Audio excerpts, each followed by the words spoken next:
All right, we're live. Hello, guys. Welcome to Sunday Live. Just gotta pop this. We just had a pretty decent rain shower. I don't know. I thought it was gonna keep pouring, but we got the sun back out. I literally got the chicken feed out, the dog food out of the truck, and it was raining pretty good. So I'm not sure what's going on yet. I think I've got two deliveries. People kept messaging me or when we just got out of church, so I'm trying to figure out if they're getting dry wood, what the heck the case may be. But figure I'd come out here and try to do a little live for you guys, see who's on and see what the week has done for people. Give this a minute because it usually takes a minute and a half, and then people start coming in. So.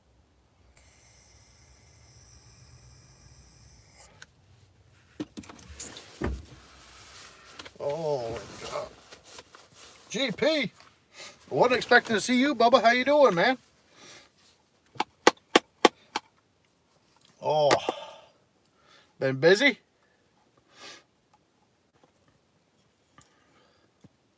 I'm doing good, buddy. Doing good. Spec Star. Been a while, Bubba. Been flamed.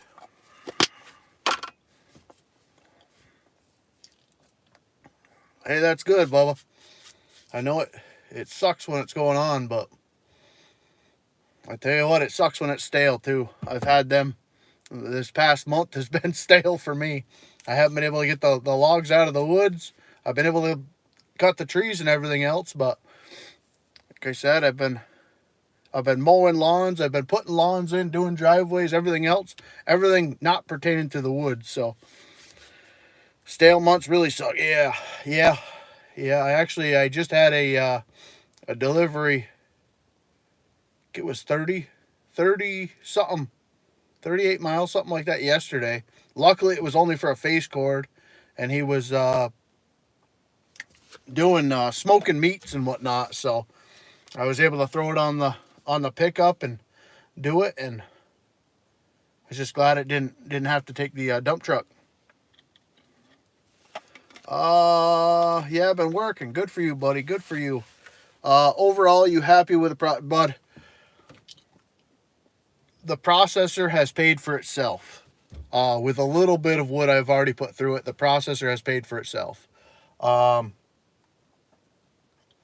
Like I said, out the door for this processor, I've got $12,300 into it. I don't have the invoice in front of me, but it paid for itself already. Every bit of wood that I was processing back, and I stopped kind of putting up content about it because I don't want people getting stale on it. I do pretty much the same thing every day, so I'm trying to record the stuff that I don't record as often. Which, you know, for the right person, it's going to be exactly what they want to watch, but for the majority of people, it's not. So, but every day when I was processing, yeah, it's freaking thundering again. I couldn't season the wood.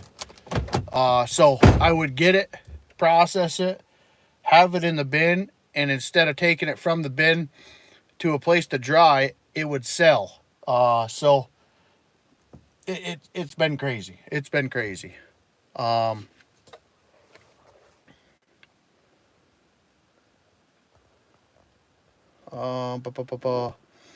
been eyeballing them, as you know. Yeah, well,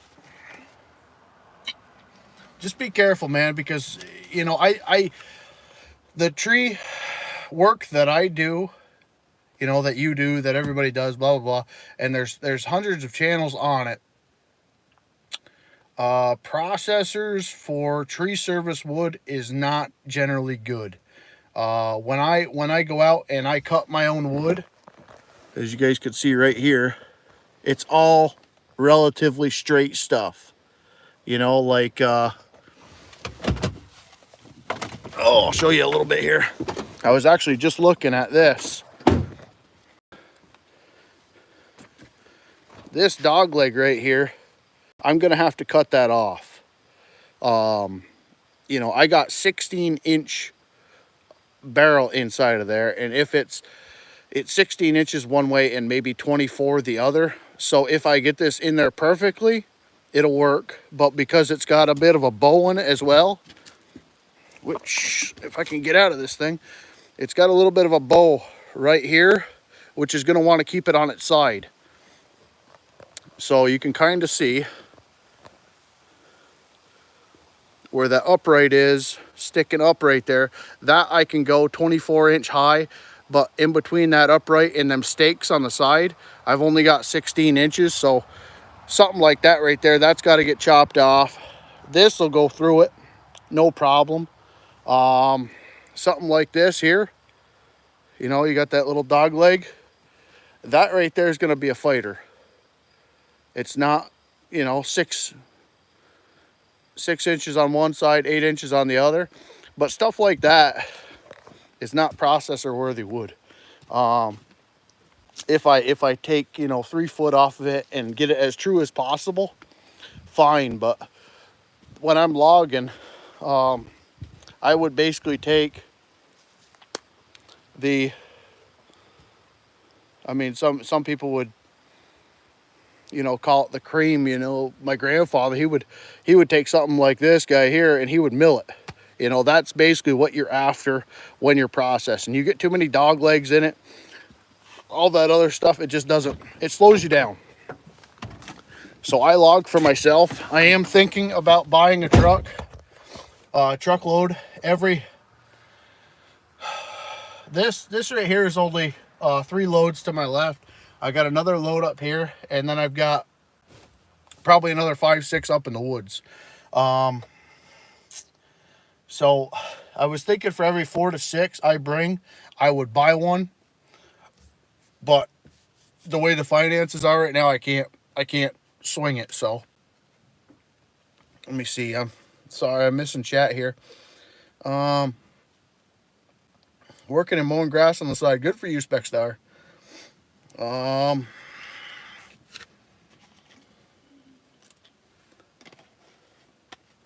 Yo, dog. WSG. I'm messing with the hat. You look great. Thank you, Bubba. That took me a minute. Oh, North Country school system here didn't really do me much good. Good afternoon. How you doing? That's the whole reason I've not purchased one. Plus, most of the stuff I have is too big for processor. That I would be looking at Wolf Ridge, Easton made, you know, for anywhere $5,000 to $10,000 on one of them splitters, or even I don't know how the wedge splitters do, but they have box wedges, which are really good for bundle wood. I know you're probably not looking to do bundles. That's where the money is, though, in my opinion.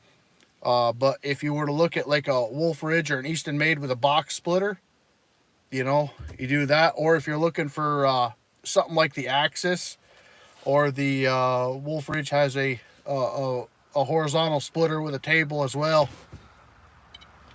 I could see you getting pretty quick with them. So yeah, if you're not, you know, tree service wood is tree service wood, and that's where splitters, hands down, are amazing. If you're logging, selectively cut logging, you know, going for your own size, all this, processor blows any splitter out the window, in my opinion.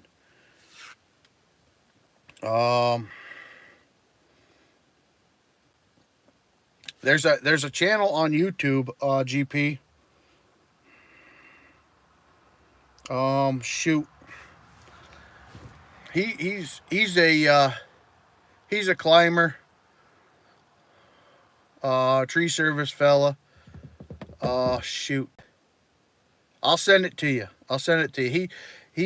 He takes a lot of his tree jobs home, and he's got a processor that he uses for it. But I think he buys it too. I don't know, but It's not, I think it's trees to firewood. It isn't firewood at the furnace. I watch him a lot. I think it's trees to firewood, but he's got it's a red processor. I'm not completely sure what it is, but a lot of his channel, he gets into the kiln. There's money to be made in firewood. Like I said, there's definitely a cream. Like when I was selling the cherry, I've got a pile of cherry over here, and I was selling them bundles for $15 a bundle of cherry, and people were using them to smoke. On the average, for me to get $100 for seasoned full face cord, which is 1/3 of a cord, I get $100 for seasoned wood. For that cherry, when I was bundling it, and I couldn't keep up with it at the time when I put it on Marketplace for $15 a bundle, I was making over $600 a face cord from that cherry. So, like I said, there's a lot of better stuff than doing heat, especially with the pizza wood. They're what is it, like 4-inch? I think it's 4-inch. Oak, hickory, cherry, ash, whatever people use her for pizza ovens. I was just looking on Amazon. They're selling boxes of it, which looks like it could only amount to 1 to 3 pieces of firewood for $40. Black cherry, yep.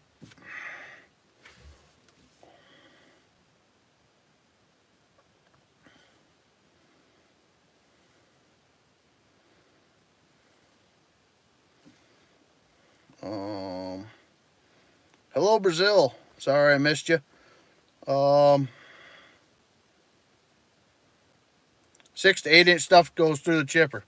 That's all you, man. The other thing too, I'm looking to get a chipper because I was looking to start selling chips.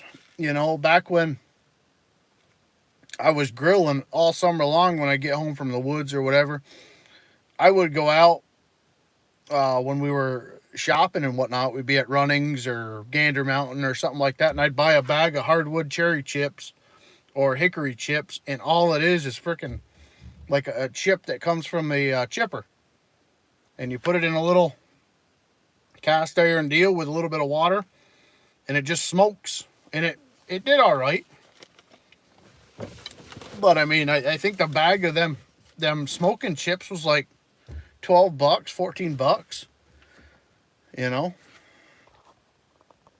Bro, please motivate me. I am going to give world's second hardest exam, JEE. What is JEG? JEE.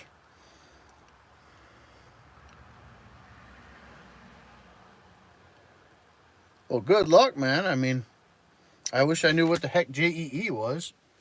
Or maybe I do, it's just not coming to mind.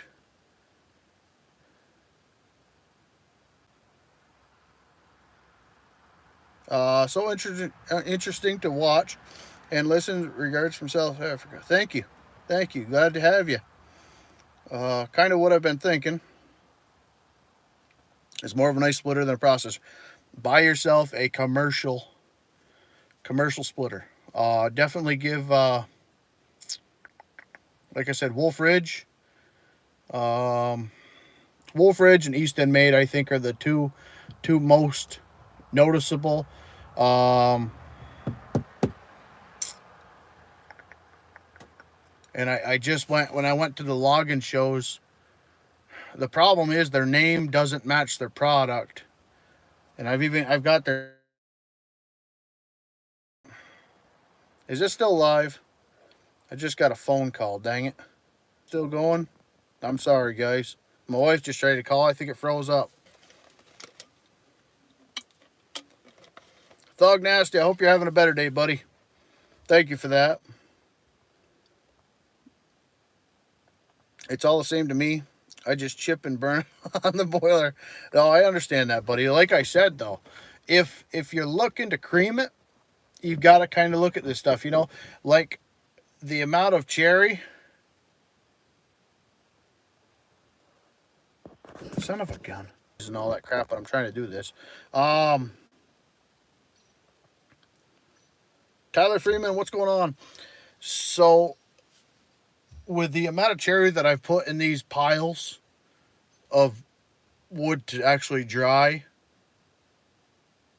it kind of shocked me yesterday when I did the math, because I never really did the math on when I'm bundling this cherry up, specifically no bark, no nothing, selling it for people to smoke with. $600 for a little bit of extra work and sorting the cherry from the ash, the elm, the maples, this, that, and the other thing. If I keep putting that cherry aside and have 100% straight cherry, that when a guy wants a face cord of it, I can say, hey, well, I sell it in bundle form. It's $15 a bundle. Or $300 a face. Or $150 a face. That's the difference. And that's where I watch in the wood yard, and he splits up his red oak, his white oak, this, that, and the other thing. He's got his mixed hardwoods, which he sells at a base, and then he's got his premiums, and then he's got his restaurant style wood. So with me, I'm probably doing the same thing that everybody else does and just gets in the game with it. But there's room to narrow it down and get your cream at the same time. And that's where I'm trying to say that if you were to, just chip your 6-inch, whatever. But if you got a black cherry, you got apple, you got something like that, you could put it to the side and then bring it home, split it up, bundle it up, put it, advertise it or something like that. And you can get a little bit of that slush fund going.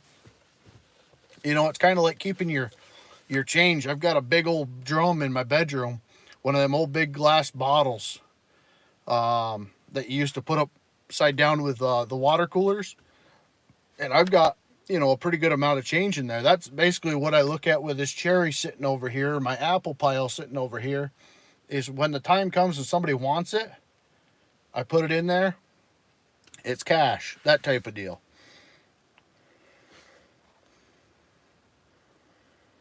Hit that like button. Well, thank you, buddy. The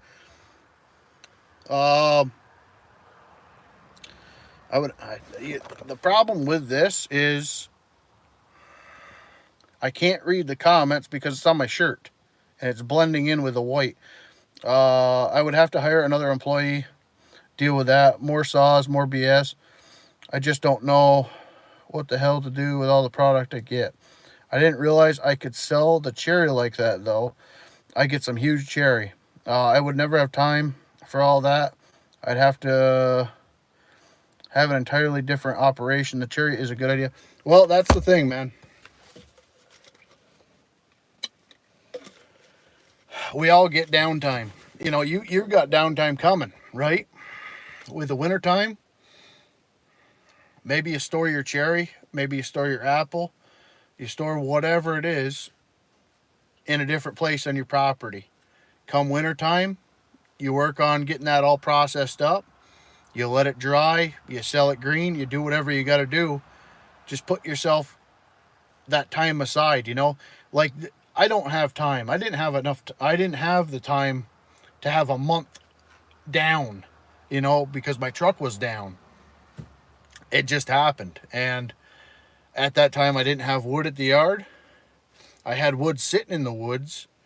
All my wood was processed, and all I could do was sit here and twiddle my thumbs because my landing up where my tractor was completely full of wood, so I couldn't bring out no more wood at that time unless I wanted to bring all that wood down to the bottom of the road and then plug, you know what I mean? So there's always that type of thing.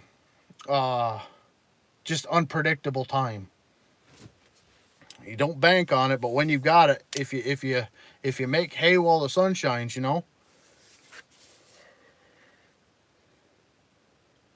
I would never have time. Okay, that was storing the cherry would be an easy thing. Well, there you go. Like I said, man, I don't have a huge amount of cherry right now. Like I said, I just put, let me see, right here. Frig it. You know what? It's not raining. We'll go for a walk. Oh, it's so stinking hot and humid out though. Like I said, it's been freaking thunderstorming, and now it's kind of cooled off a little bit. Oh, let me see. So like this right here, this is my cherry bin. It's not really a bin of any sort, but you know, as I bring it home from the woods, and I don't care if it's 3-inch. You know, I got a tiny little piece right there. You split that into 4s, that's perfect. You know, you get these big guys, it's nice because you can go right around them and kind of do like they do with the sawmills. You get all the bark off, and then you take the inside wood, and then it's barkless cherry. You do have to watch, you know, in the pith you'll get that red rot and whatnot, but generally the cherry's pretty good around here. I have been to a couple places while we're logging, and we'll get some 20-30 inch cherry, and it's completely gutted, you know. And then I've got cherry standing. Now generally I'll leave it. I've got a couple of them in here, and I won't take it until I either run out or I figure what the customer wants, because like this stuff here isn't green, but it isn't dry. This has been down for about 2 years. But I have some customers that like the cherry or applewood, which is why this guy's still here. And there's an apple right behind that, which is still dropping apples. But I have customers that like getting a hot fire going, and then they throw moist, wet, green wood on it, and that's the way they like their smoke. You know, I was seasoning cherry for, well, two years ago when I started doing the firewood hustle a little bit. I was seasoning it, and I had more people turn away the cherry or the applewood that I had because it was already seasoned. They wanted it wet, but the gentleman that I sold some to yesterday, he didn't want wet wood, he wanted dry, so we kind of went from there.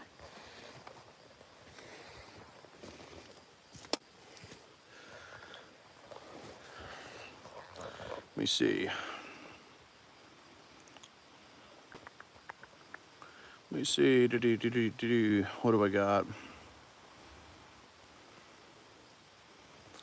Man, some of these cherries I get are 136. Yeah, exactly, man. That's why it doesn't matter. You're not going to want a processor with that stuff at all. At all. I mean, you get into that and you're more or less looking for like and the only reason why I'm mentioning this is because it's the easiest name for me to remember, is the Easton made axis, where you put a 36-inch round. Basically, it'll be like the top of my gate or top of my bedside here. You put it there, the splitter goes down, and you freaking just keep rotating the thing and just keep splitting it right there. You know what I mean? You get a big piece. You don't have to handle it. It's got a lifting table on the side of it, and it's got an auger. And then the other thing too, unfortunately, we have no IBC totes in this state, it doesn't seem like. But if you do get into say a little firewood hustle where you want to have an easy way to move them, these IBC totes are awesome. They don't store a full cord. They do have a bigger one, like a 330 gallon, I think. These are 280s maybe. Supposedly the bigger one does store a full cord, but if they're cheap where you are, you know, I see them listed in Pennsylvania and other places like that for like 20 bucks. Here, I buy them for 90. They are food grade, but really, there's about a $10 difference between the two. But I use the bladders. I plan on making like a fire skid that I can have on a trailer. That way, if I'm cutting, because I don't run spark arresters or anything like that, or, you know, God forbid, I got chains on the tractor and I've had piles of fires with skidders and everything else, just from tire chains on rocks. You'd be very, it's kind of an eerie thing when you're going through the woods, say 5, 6 o'clock in the morning. It's pitch black and you're climbing. It's incredible how many sparks and everything else that actually come off the chains, you know, and you only realize that because you're actually you're logging in the dark, you know. But I sparked up a couple on the Goldsmith Road when I was running the Timberjack when I first started. They didn't get big at all or anything like that, but it was pretty marshy there. So it's just one of them things. The Tiger Cat was really bad because that thing would spin a lot, but definitely need a big commercial splitter.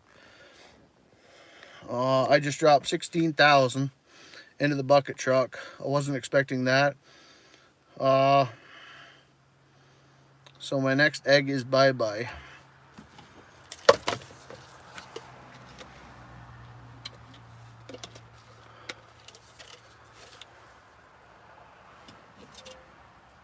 Hello from Israel. Hello. Great to have you.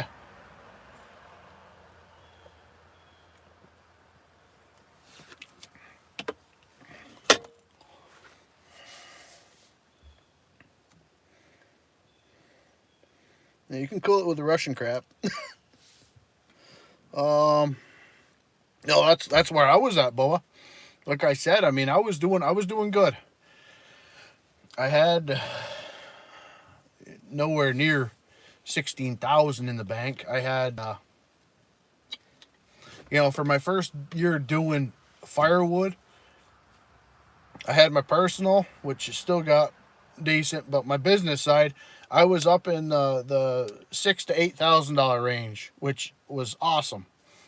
For me, for first year, that was covering tractor expenses, the insurances, fuel, blah, blah, blah, breakdowns. You know, I've already, thank the good Lord, I went out and bought 4 pails of hydraulic fluid, which I think is like $150 a pail now, which I know there's more expensive stuff out there, but that's John Deere crap.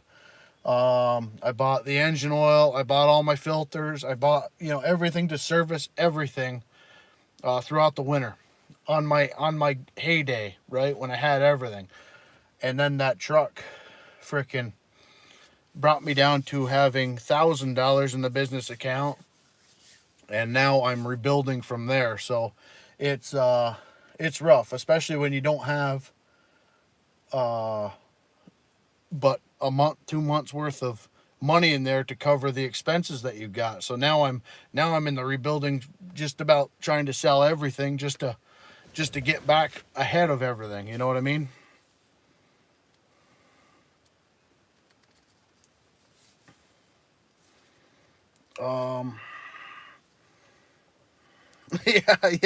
Yeah, it's a kick, man. That's what you got to do, buddy. That's what you got to do. Like, I just had a discussion with a couple family members of the little lady next door here, and we were talking last night, and he was like, "Well, how's the business doing?" I said, "Oh, it's doing good. You know, it's." He says, "Are you making money?" I said, "I was." You know, he says, "Well," he says, as cliche as it may be, he said, "Don't expect to make money the first 3 years." I said, "You know how many times I've heard that?" And I understand. I understand. And that's what I'm kind of looking at. I wish it wasn't so early. I wish I would have had all my heat in for the winter time. You know, tires on this thing. You want to talk about sickening? I just put 4 tires on this thing when I started logging, which these are still pretty decent. And these are 33 12.5 by 18s. But I was just looking. Apparently they get soft once you get through. But I got winter coming and I don't have, you know. And I just priced these out for the same tires. And I think I might just do 2 because they were so checked up. And these were on the front. before I got my alignment done. And these are doing all right now, but you know, I can get another year or two out of them. Nonetheless, the MBF Goodrich's now, I just called Town Fair Tire, and they're looking at $500 and something a tire now. Where I think I spent, when I bought these new 2 years ago, and that's just for my pickup truck, right? I think it was like $1,200 or $1,400 for all four, mounted and balanced. And then mounted, balanced, and aligned. I ended up having to bring the truck home and put it on the knife. They couldn't get one of the adjusters loose, so I got that adjusted. About 6 months later, brought it back down. They got it aligned right, but the tires checked so bad, I rotated them back, and you know, then they cuffed themselves off and basically got down to nothing. So it's gonna be quite the deal. Probably another $1,500 in this. Gonna have about $2,000 in fuel for the house, and then I still burn coal. I know I do firewood, but coal I can burn 24 hours a day and not be stealing from my profit margin here. It costs me more to heat with coal, but it's just reliable. And we'll see. Maybe in the next year or so, I might get a wood stove and do this. But it's just such a peace of mind if I'm late or if I'm not home or whatever, and the kids. I just like knowing that they don't have to mess with the stove.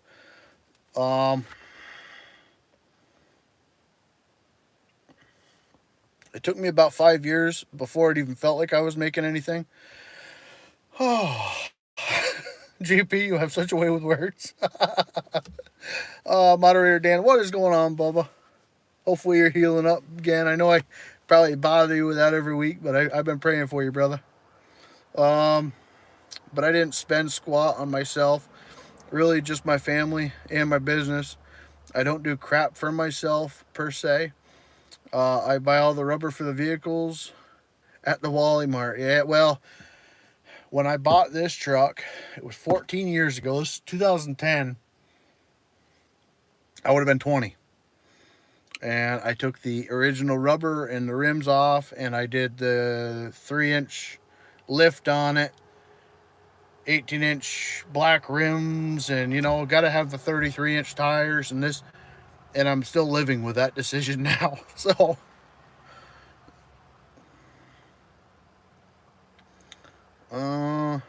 was out putting down lead on some good for you, buddy. Good for you. Hopefully you were, you know, hollering out to Trudeau.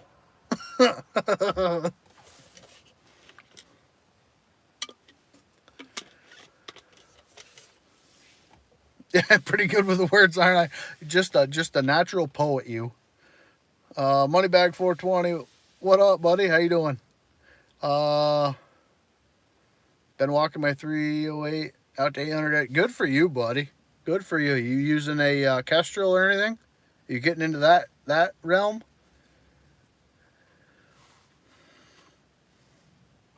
I can't even handle me in person, brother.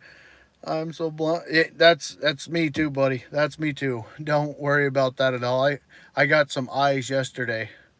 I ended up, I was working up to my grams. I got down there at about 6:30 last night. And then I came over here because they were having a birthday party for her nephew. And, you know, they're teachers and this, that, and the other thing. And good old country boy. I get off my tractor. You know, she's got Teslas in the yard and everything else. I drive my tractor up here.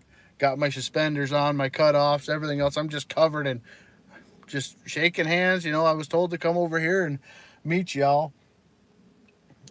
I had some mouth drops with the way I was blunt about things when we were talking about the schools and how I want to homeschool my kids because I'm sick of blah, blah, blah. You know, people don't know how to take me, I think, sometimes. I'm doing good, buddy. I'm doing good. Good to have you.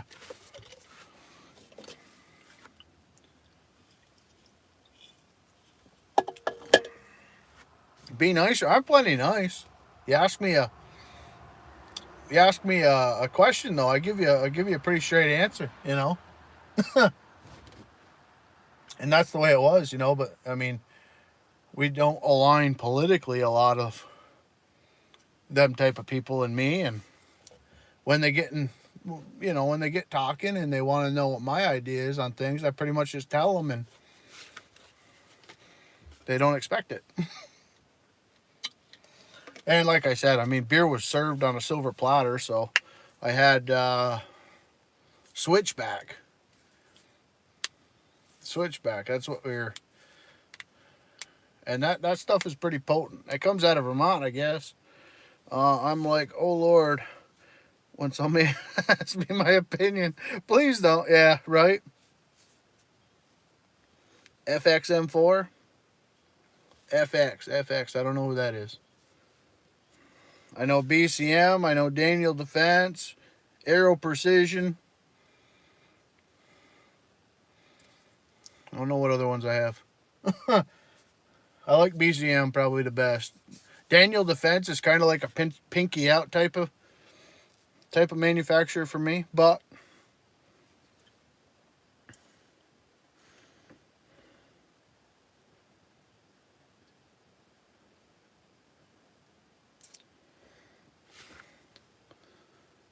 I don't know if that's what you're going on for there, or Hip Song 247 FXM4.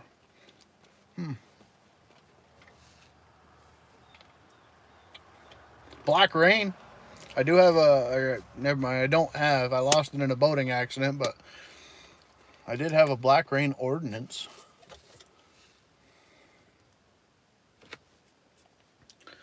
Freaking weirdos, bro. Or are they hitting it up pretty bad again? Last week we had, like, I don't know. I couldn't. It was the first time on all of my YouTube channels that I've had in the past, and I've had some doozies. Let me tell you what, that gaming. You freaking, the first day of a new game comes out, you get like 5,000-6,000 people chatting, but it didn't seem like it was as bad as last week. I tell you that. And of course, it was off the wall stuff. When you're doing a first view or a whatever, you know, the chat is pretty much somewhat the same, at least topic point. But yeah, some of the chat last week got a little bit crazy.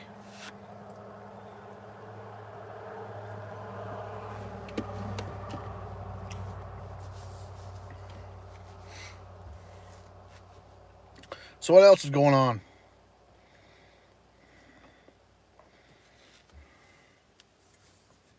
I think I haven't even been able to be on YouTube.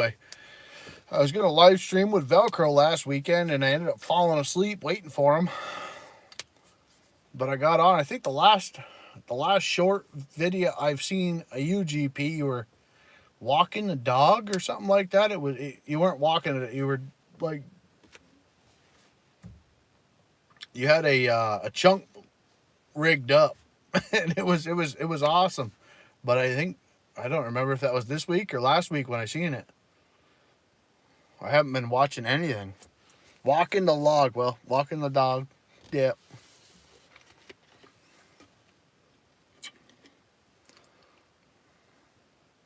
What's on the agenda this week? I have 3 monster oaks to take down this week. Good for you.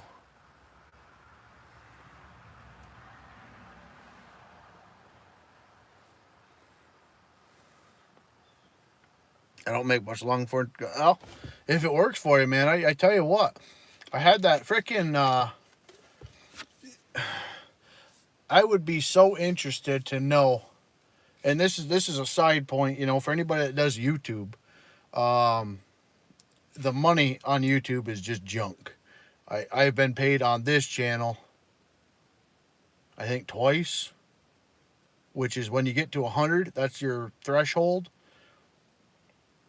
$100. Once you meet that, you get your payout, which I just got a payout last week, I think around the 20th or something like that, of $111. But Generally, my videos get me anywhere from 34 cents to $1.50. But I did that short video with a dump truck, starting at the top, going all the way down, and then taking out the cable lines right at the end of the video, which I don't think anybody caught. Uh, that little short clip has made me over like $4, which I know it doesn't sound nothing, but I was like, holy cow, that freaking 30-second clip just made more money than 3-4 of my videos. So the shorts might be where it's at for if you're looking to make a little bit off of YouTube. I don't really do enough shorts. Usually my shorts are when somebody's with me, like if the neighbor's with me or something like that cutting, I'll frickin' look behind me and see him. He's filming me, and then he sends me the video, so I post it. But I don't hardly ever remember to turn the phone to like gangster mode and shoot like that. Usually I just do like this.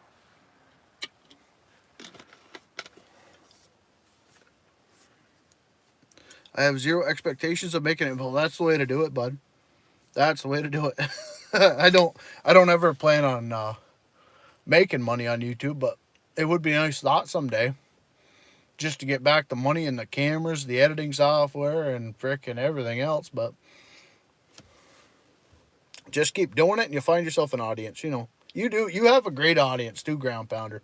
Every time you got a live stream going on, and I can catch it, you've got a great little audience there. Good people. That's awesome.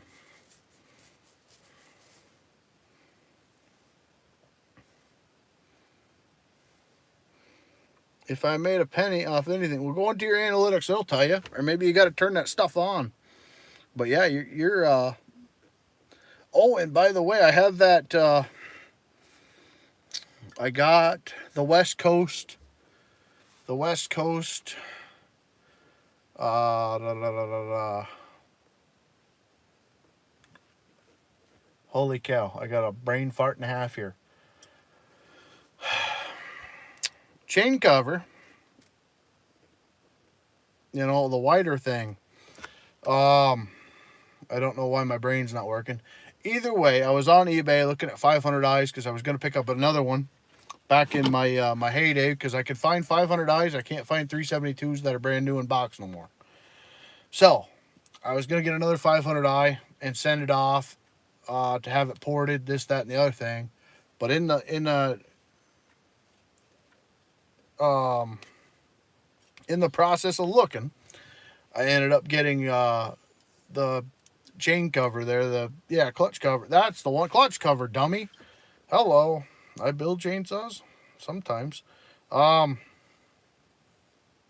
now I found a light. There we go. Yeah, I ended up getting a West Coast saw clutch cover for $70, brand new in box. It doesn't have the captured bar nuts, but I think I can get a hold of Gordy and get a set of them. But I was pretty impressed. And the saw rips. Like, before it ripped. Now I notice I don't get plugs much. And God forbid, if you ever had a chain fall off, which I've got to show you guys, we're gonna end up doing a bar tip. 2 bar tips. I've got them Canon super bars. One of them's a year or 2 old now, and it's been flawless. I've never had to flip the bar. I've never ground it. I've never done anything. The bar has been beautiful. Well, I just bought another one, and I stuck it back on the 500i, and I noticed that the old one, the bar tip's loose. I pinched the saw or whatever. I got that brand new Canon bar on, and I went out and cut a month ago with it, with Matt. And I must have pinched it, and I broke the tip off. There's a chunk out of it. So now my chain keeps following that groove and keeps coming out. So I got to do 2 bar tips. So we'll end up doing that. I've not had a single plug up, switching covers. That's what I was blown away by But I mean, like I said, with the 28-inch bar, usually in the woods, I'll take it and I'll bend the bar and I'll just roll that chain right back on. That 500i, if it comes off that clutch, you might as well have the tool with you, because you got to get in there and pry it down, over the sprocket and this, that. This new cover, it's perfect. Absolutely perfect.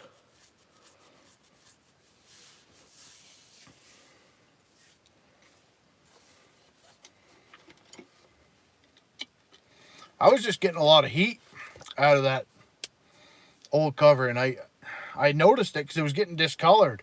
And then I went in there, and especially when I'm in the sappy stuff, it just, I don't know. I always like the look of the steel cover. It's nice, it's small, it's, them captured bar nuts is freaking awesome. Every manufacturer needs, I think they all do it now, but that is night and day when you could just take it off, throw it, put it back on there, and they're already right there set up for you. But yeah, I guess I didn't realize how good that deeper clutch cover was going to be. I need to fly. Take care, bro. Good chatting. You behave yourself, you son of a gun. Now, God bless you, buddy. Good talking with you, man. Thanks for all the good topics. And like I said, let me know. Let me know when you're in the ballpark on the splitters, and I can send you my ideas on them, and maybe get you pointed in the right try, or right way. I'll try. All right, what else we got here? Anytime, brother man, anytime. GP out.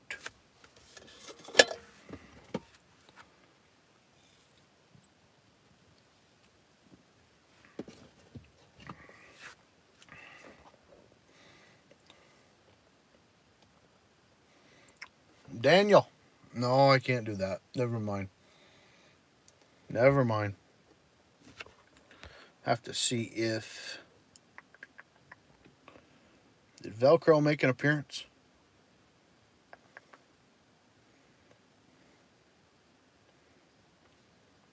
What we got in here? We got Jaden, Hip Song, Money Bag,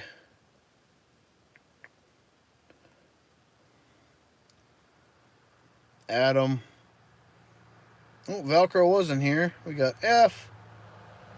We got Thug Nasty, Tyler Freeman. Cool. We still have people in here. They're just quiet. Velcro, we're gonna do something tonight? You want a truck or do you want a farm? Or you want a farm with a little bit of tractor logging?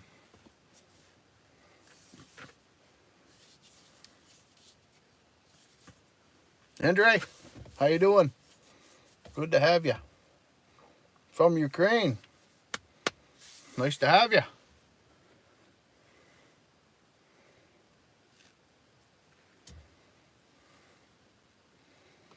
I wish I could get the current list. I've only got the previous, though, to see. I'm not good with this phone stuff.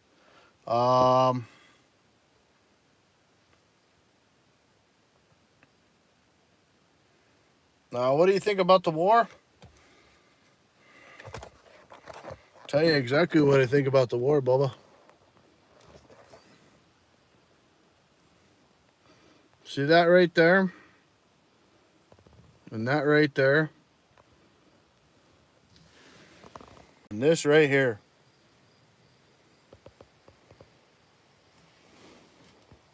And cut out that blue thing right there, because it's got to work for itself again, because I'm not too happy with that. But that right there, and then that big green John Deere tractor that I just got, that's what I think of that war, buddy.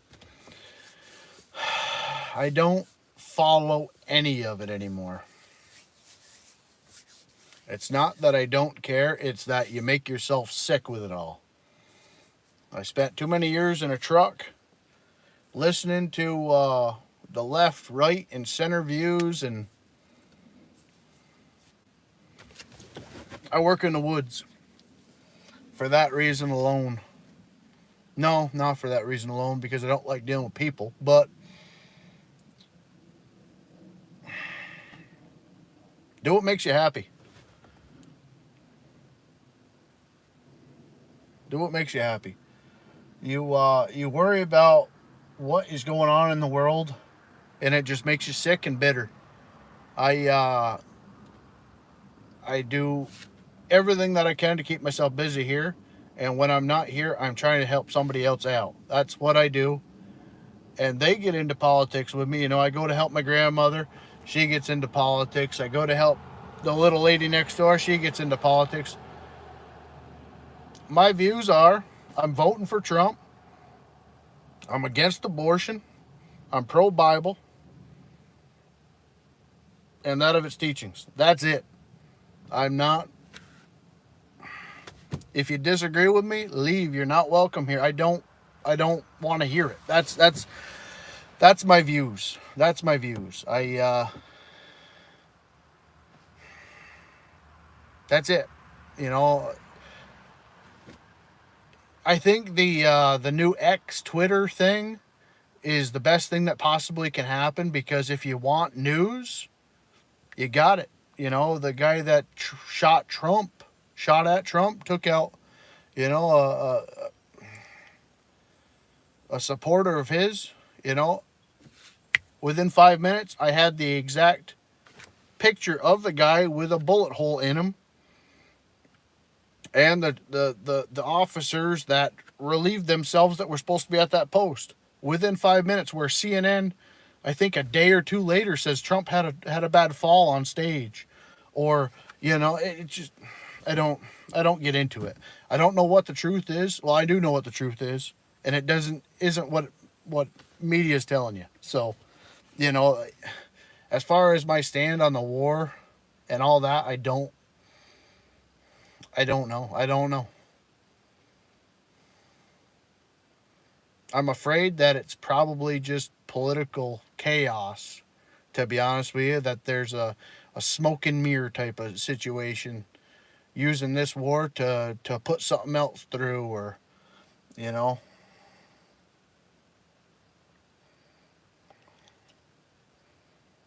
I don't know.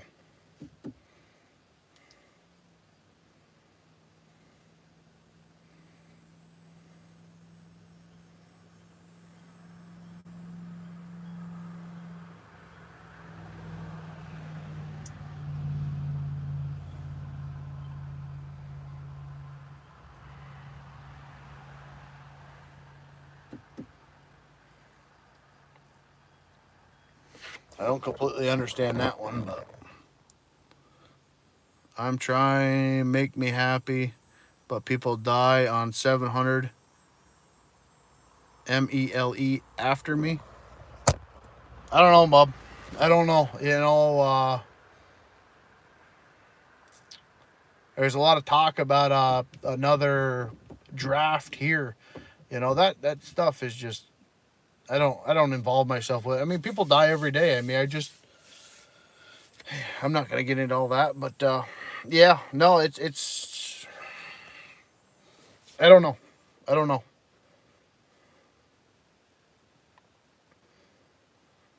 I know I was impressed with your president, whatever his name is, and then there was talk, you know, because he was, now that don't take this the wrong way, because I don't know, I haven't followed it in 2 3 years now. Um, but you know, he was making it seem like he was there on the ground, and you know, helping fight the good fight. Um, and then I heard the opposite was true of him, that he was putting on a show.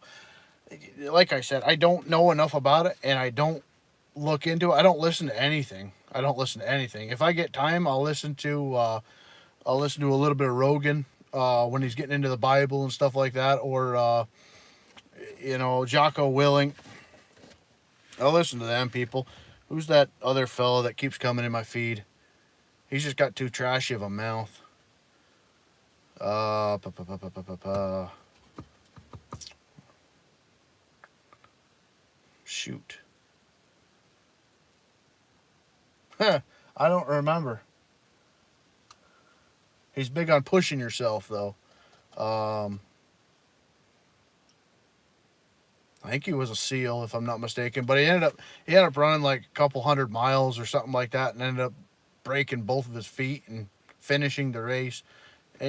Anybody that follows that stuff will know who I'm talking about. But I listen to inspirational people generally, um, and that's what it is. And even some of the inspirational people, they're putting other people on pedestals that I don't think they need to be on. But it's hard. It's really hard. You get into wars, we were all for being over in Iraq with 9/11, and then all of a sudden some fog happens with that, and you're like, whoa, is everything that we thought we were there for a lie? So I don't know, and it really ticks me off because I've got a lot of friends and family that have been in the military or are military, you know, um, men and women, and I don't know. I don't know. And maybe burying my head in the sand with it all is not the way to do it. But I feel like I'm getting lied to no matter what I hear. You know what I mean? So I do it. Mr. Gamer, what's up, Bubba? I'm sorry, uh, Andre. I don't really know how to get into that because I don't follow it. I don't follow really anything. Um, Even politics wise, I don't know what's going on. I I I don't know. I don't know.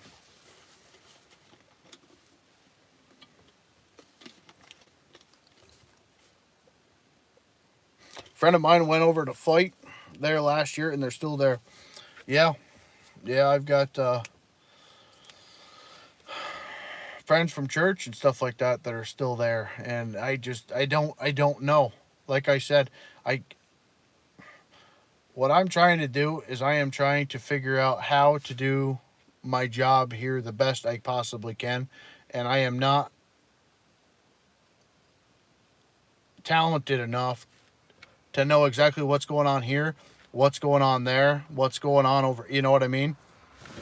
So I don't really know how to answer it. Like I said, back when I was plowing for the state and all that, I had 8 to 16 hours to listen to all that stuff and the back and forth and try to pick through the weeds. But now I'm so much more clear headed when it comes to that stuff by just butting myself out and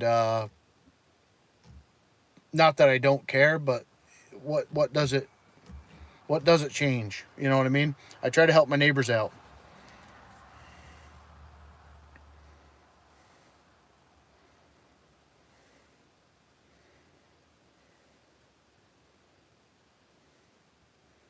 No, Henry, I can't say I have, bub.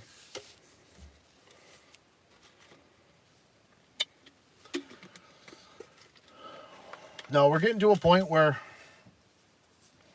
country's not going to mean country, state's not going to mean state. I think it's going to be community based again. Very, very, very, very much. I'm relying on a farmer now up the road that I don't know his name. I can't know his name because I pay one of my buddies money. He gives the money to this guy who gives the money to the farmer. The farmer gets me the meat, gives it to that buddy, goes to this buddy, and then I buy it. You know, you can't sell your own eggs, you can't sell your own meat, you can't sell your own milk. So starting to do that now, I guess. Especially in the age where everything is just garbage for you. It doesn't matter. I mean, you go to McDonald's now with a family of four, and you're spending $60 to $80. My wife's pregnant right now. We just got done church. We went to Pizza Hut, and it's cheaper to eat at Pizza Hut than it is to eat at McDonald's, Burger King, Taco Bell, Wendy's, any of them. I think we got a pepperoni stuffed crust pizza with two breadsticks, sauces, drinks, all that, and it was less than $50. You go to McDonald's and it's $14, $18 a meal. You know,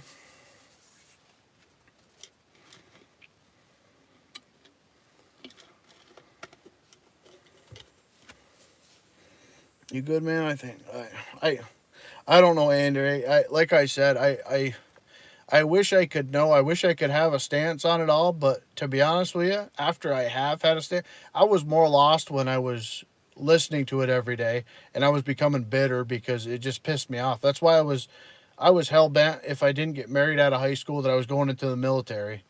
Um, but I got married right after high school, and I ended up screwing up my back pretty bad. So that wouldn't have worked out nonetheless. But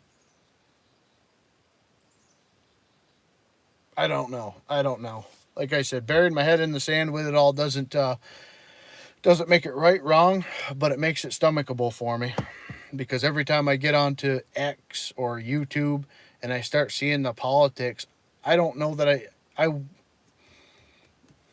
would be an absolute mess listening to the news that's going on right now. Just just just the child molesters and all these freaking predators that are trying to make it right to do what they're doing is enough to make me freaking lose it. You know, blame Woodrow Wilson.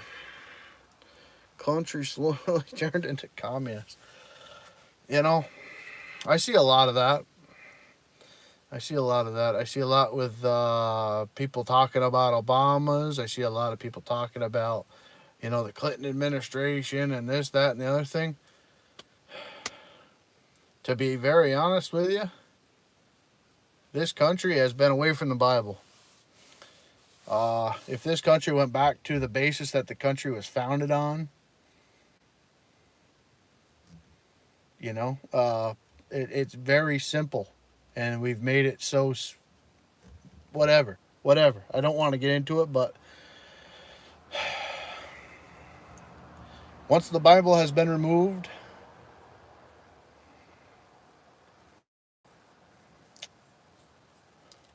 I just heard that there's a school that's making it mandatory. There's a state that has mandated the Bible to be put in every school, and for teachers to actually read from it, which I'm in full favor of because is this working?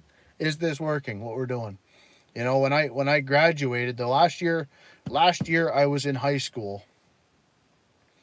Well, I'll bring you back a little bit now that we're at the hour mark. So anybody that's going to be here at this point is here for the long haul. Um, I was I was removed from school for 2 months because I was smacked on the butt by a openly gay student, and I got a little physically violent with him afterward, and they categorized it as whatever. Nonetheless, the last year I was in high school, they started to push the gay straight alliance. They were bringing a club into the school, and from there, I think they started to do the pronoun changing and the safe space deals. That's been in the past 10 years, and now I hear that they have a litter box or something like that in one of these schools for children that think they're animals, I guess. Which, like I said, that's all hearsay. I don't have any proof of it by any means, but I was told that the kids that want to use a litter box, it'll be in the nurse's office. But how does that work? This is probably going to get taken down by YouTube. I try to not go down these dark holes, but you guys have brought it on me. I'm losing it. Um,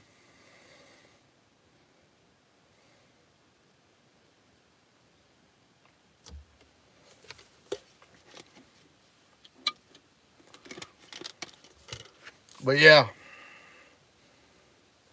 like a cat. Yeah, that's what I was told. Like I said, don't take any of this. This isn't scripture at all.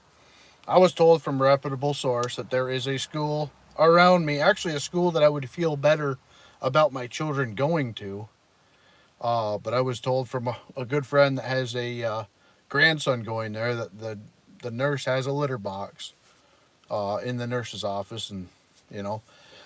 But I mean, even when we go to a parent day or something like that, like they have field days for kids.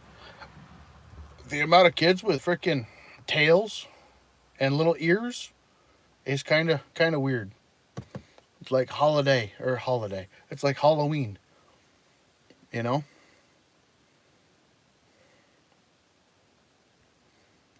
Never heard of crap like that. I was made in 1990. Brother, I'm 34 years old myself.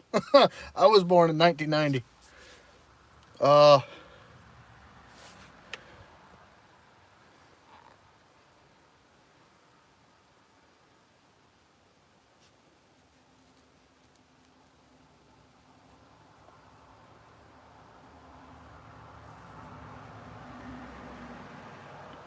well, GP, I got into a thing. I was gonna elaborate on why I was expelled. Besides, but I don't want to get into all that because, like I said, it it was a weird time. Not for me, but for the school at that time. You know, they I think they categorized them as goth, and I actually went with my wife up to Montreal when we were dating to I think it was like Fallout Boy and Green. No, it wasn't Green Day. But I think that whole generation of music and all that's when the crap, like, openly, people were having black lipstick and all that stuff in school, and it was kind of the thing. And I remember, how do I want to even, I mean, the openly gay students were dressed in black trench coats. Um, and I had a great buddy. I grew up in church with him. I'm not going to mention his name, but I remember he was openly gay when we got into high school. And yeah, like I said, one of the bigger fellas, he open-handed me on the butt. I forgot what we were doing in gym class or whatever, but I ended up busting him in the mouth pretty good, and had to help him off the ground if I remember correctly. So, um,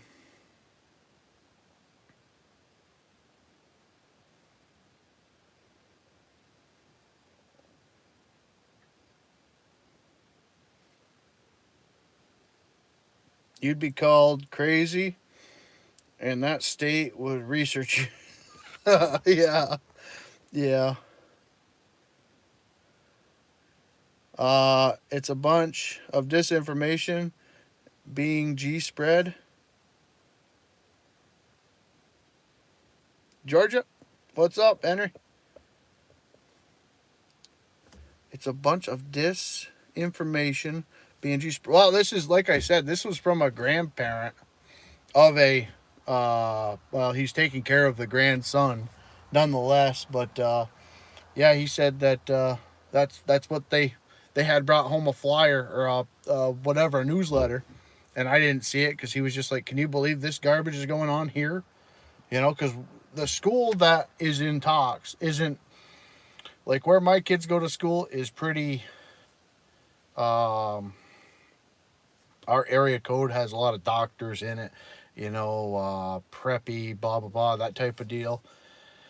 Where this grandfather's grandson goes is like out here, it's country, you know, it's just spitting distance from us, but because of our area code, our kids go to this school, say. Um, and yeah, that was something that came home, and they said that the nurse will be whatever, a litter box, and that was what was going on. So, like I said, I don't know. I kind of threw it back at him. I said, so if one of them kids that thinks they're an animal bites another student, do they get put down? You know, I mean, how does that work?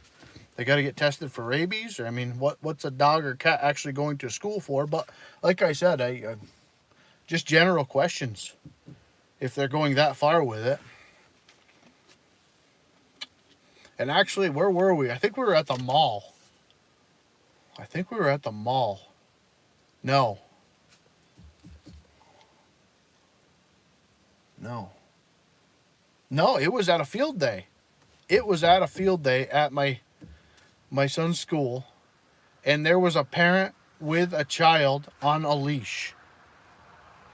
There was a parent with a child on a leash. It was a harness around her chest and back type of thing. It wasn't around the neck or nothing, but I was like, what is that about? You know? And I mean, the child wasn't 6, maybe something like that. But I mean, it's out there. It's out there nonetheless. And apparently the area needed it or something. I don't know. Like I said, I don't want to get into the weeds with it. I just know what I've heard. Know what I've heard. How did we even get in this?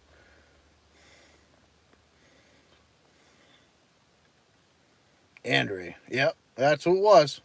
Got me into talking about this all because of war. Holy cow. We've been on this conversation for too long. Give me something happy to talk about, not this garbage.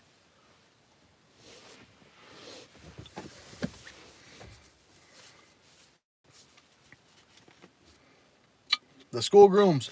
Amen, but that's not changing the topic. Indoctrination centers is all they are. Bring the Bibles back to the schools. Next topic. Who's got something? We want to talk about skip 2 chains? Hyper skip chains? Full house? What else we got? While we're on a roll here, there's 44. How is there 44 people talking or in here, but nobody's talking? Give me some conversations, you sons of guns.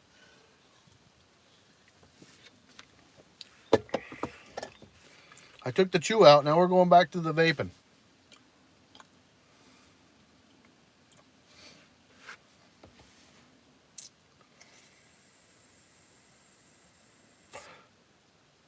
But GP, I pray that your comment there, it's a bunch of disinformation. I hope it is. I really do hope it is. Because I've only heard it from one person, but then again, I only know one person that goes to that school. Now, I mean, I had a pile of friends back in the day. Actually, one of my friends was bringing firewood. I'll tell you this story. I had a buddy that was actually killed by firewood. I was 18, 19, and we were out all night drinking. I think I just got married, and my wife was home. I went out to a party, bachelor party type of deal. Yeah, bachelor party. We went out drinking all night up in, doesn't matter. And I was supposed to go. He was my best buddy at the time, Cody, and I was supposed to go grab firewood with him. And I didn't go with him. I helped him load the truck up. I got on, at that time I had my Yamaha R1, and I zoomed home, got dressed, and on my way back home, I had a couple of vehicles in the yard, and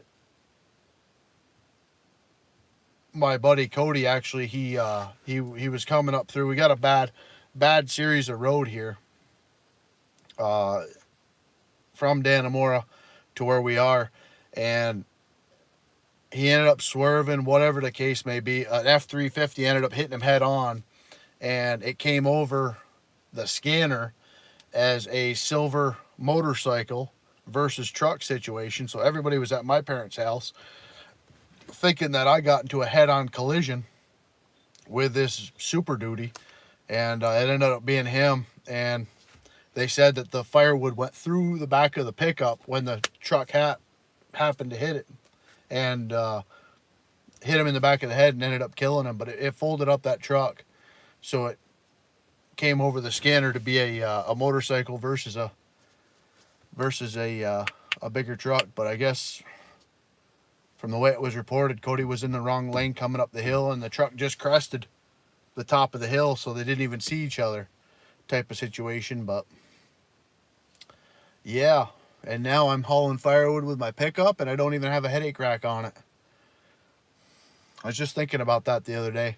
Maybe I should lift my toolbox lid, because that stuff in the back of my truck killed one of my best friends when we were young. But yeah, you guys still haven't come up with a comment. I think it's time to end this sucker.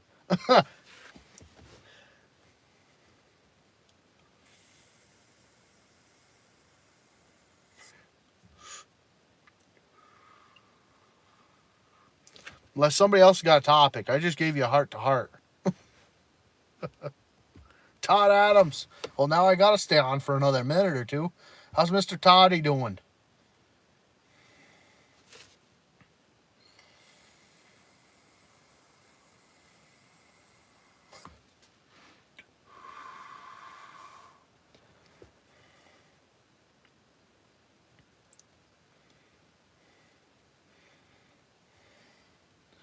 Actually, seeing how I'm here, or seeing how you're here, Todd, what I can do... Oh, I can't do it. Dang it. Son of a gun. I was going to say I'd start up that dump truck and I'd kind of show you, but I guess I'm going to have to get underneath it.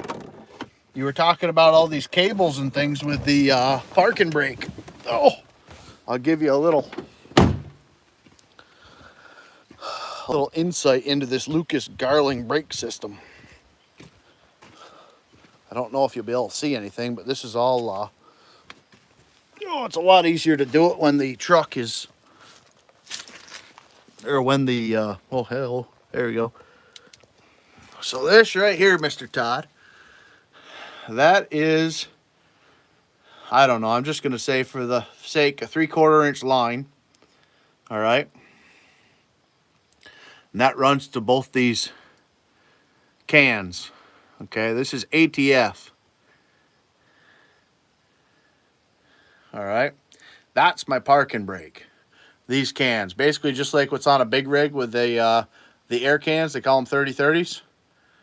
Okay, now I've got a hydraulic brake line there hanging. Obviously, I got to put it back up in there, but I've been doing work on it. That's what I was talking about when you were talking about linkages and all that other stuff. It's not linkages with this truck, and this is the expensive part on the system.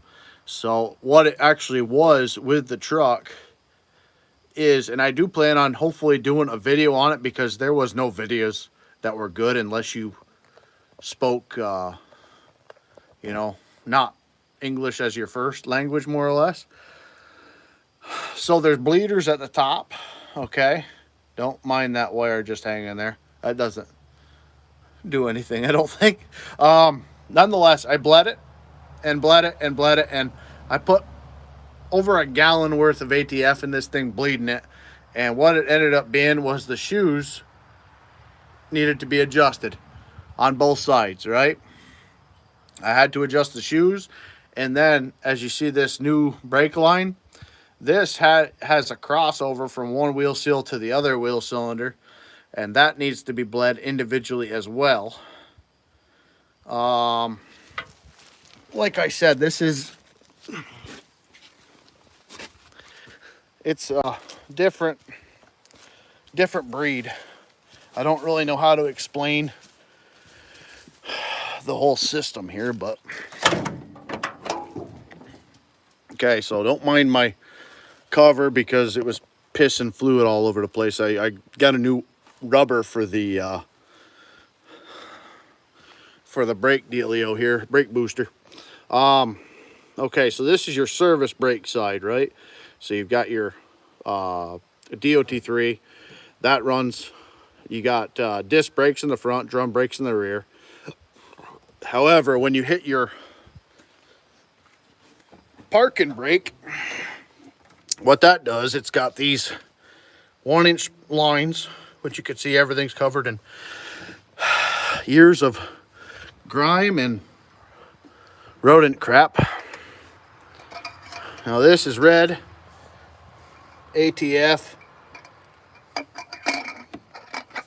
Now that is what was airbound and giving me the whole problem with this truck. So it's not a cable brake system in it. Like I said, I don't have the keys here. It's actually got a parking brake, and this goes from here to an electric motor, which then charges the ATF back, and that basically activates a plunger in them 30-30 cans that you basically call air cans nonetheless. How you doing, bud?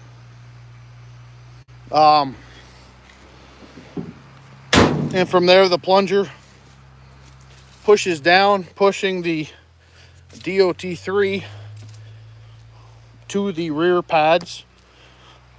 So like I said, it get your notebook out, because you're going to learn something listening to this freaking ramp. No, it's a mess. I wish it was linkages and cables and this and that. No, it's one fluid has to push another fluid via a plunger, and it wasn't doing it. So like I said, I'm sorry, but it's a mess. Lucas Garling brakes suck. They suck. They're really expensive. How long have we been on? We've been on for 81 minutes, Todd. We've been on. We've solved a lot of the world's issues in this one, for sure. For sure. Oh man. Nonetheless, it wasn't a long-lived brake system for these trucks. And from what I was told, I've watched hours. No. I've watched, what did I do with it? I've watched a lot of videos. I've slept through hours of Lucas Garling brake videos. Not on purpose, but because it is so boring and so, why do you do that type of situation?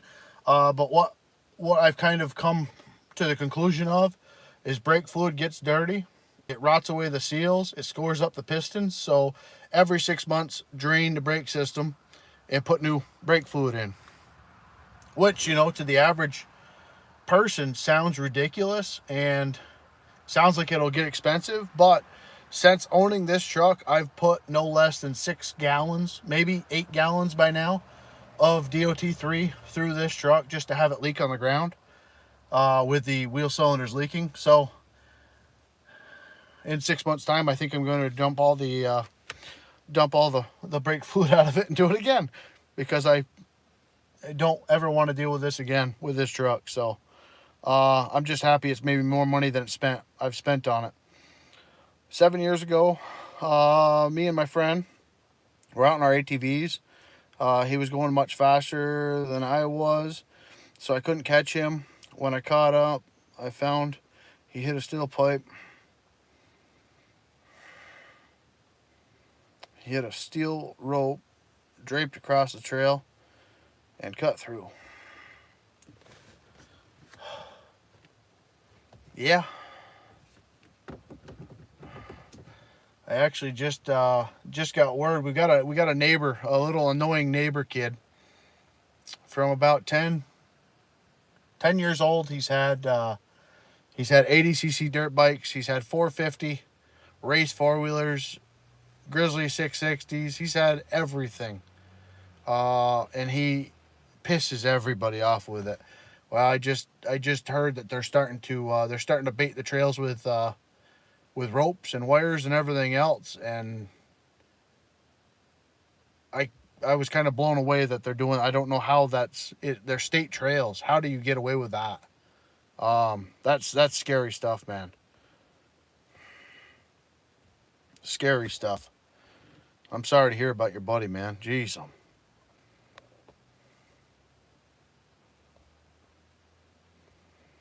That's a hydraulic air brake system. That's kind of different, although I've heard of those. Yes, it is kind of very idiotic.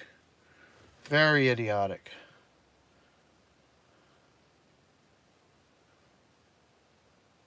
half of his chest. One of the worst things I've ever had to see. I'm sorry, buddy. Jeez.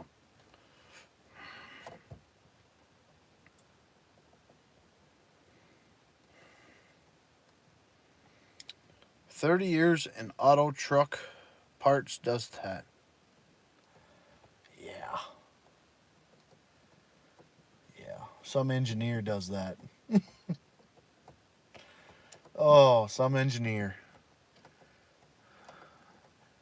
I can't tell you what it was. I almost think it was John Deere when I was working there, but they had some,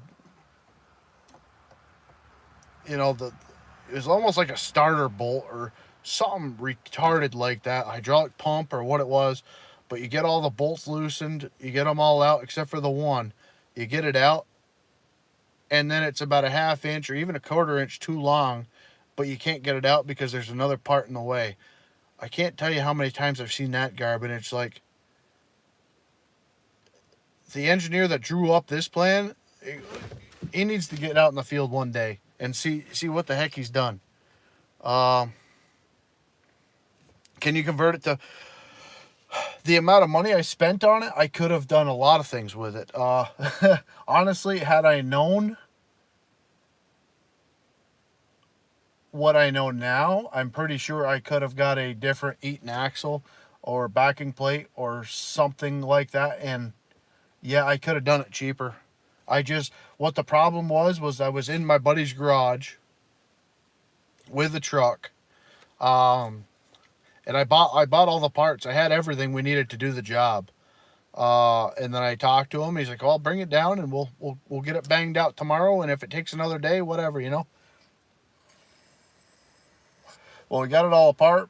Got the wheels out, the axles out, wheel cylinders off, backing plates off. We go to take the wheel cylinders out, and they're not moving. They're completely, rust jacked all together. So then we went to the parking brake side because I had rear brakes, at least half rear brake. So the parking brake side was moving fine. When we went to put them seals in, this truck has like F800 wheel cylinders in the back on an F600. So I didn't have the right seals and everything for this truck. I had to go and order the seals for the other one. So I spent like $240 on next day air to get the parts for it. And then I went back to Napa. I ordered the front wheel cylinders, the rear wheel cylinders, and then the wheel seals. I didn't even do drums, pads, the whole 9 yards on that. We didn't mess with springs, right? That's all on the truck still. I mean, I would be talking to you guys with a McDonald's hat on right now if I had done all that, to be honest with you, because that would have broke me. But luckily, Uncle Bob, that I got the truck off, had done the wheel cylinders, front and rear. He did the drums, he did the brakes, and he parked the truck. So I pressure washed the pads off, the drums out, made sure they didn't have cracks in them, anything like that. Brake cleaned the crap out of them and got all the brake fluid off of them. And then we were waiting and waiting and waiting and waiting. So I went to a different parts store, and I overnight aired the same parts. Well, by the time I overnight aired them, they were supposed to be there the next day. They weren't there either. Then Napa calls me and tells me they're there, but they still don't have the wheel seals. So it took me the better part of 2 weeks being in that buddy's garage. And we got rushing, and I was in a rush to get it out because it was only supposed to be a 2-day job. I had all the parts, and we didn't have any of the parts in the end. And I overlooked. He was supposed to, he told me he was going to adjust the brakes, the drums, while I was out getting the wheel seals. But now that I think about it, he couldn't have, because you can't put the drums on without the wheel seals in place. So like I said, it was a rush to get it out of his garage. And then I didn't have brakes. I didn't have park and brake. And the truck sat at my yard, and I just kept bleeding it, thinking that the brakes were adjusted and they weren't. So that was the whole month of not using this truck, except for I did one delivery up the road, which I kept having to pump the brakes, and then I'd finally get brake. And then, like I said, I did five or six loads there the other day of logs, and I had no brakes then unless I pumped and pumped and pumped and pumped. Finally, I'd get some, and then later on that night, I ended up bringing it up to Dad's, and we figured out there was two brake lines that were loose but not leaking.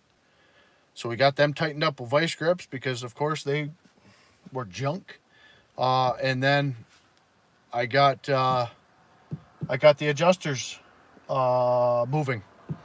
So, like I said, I am sorry. I get in such a tangent with you guys. I apologize. I just try to cover everything the best I can.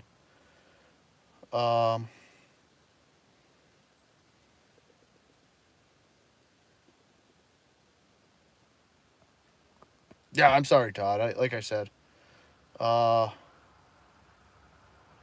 34, buddy.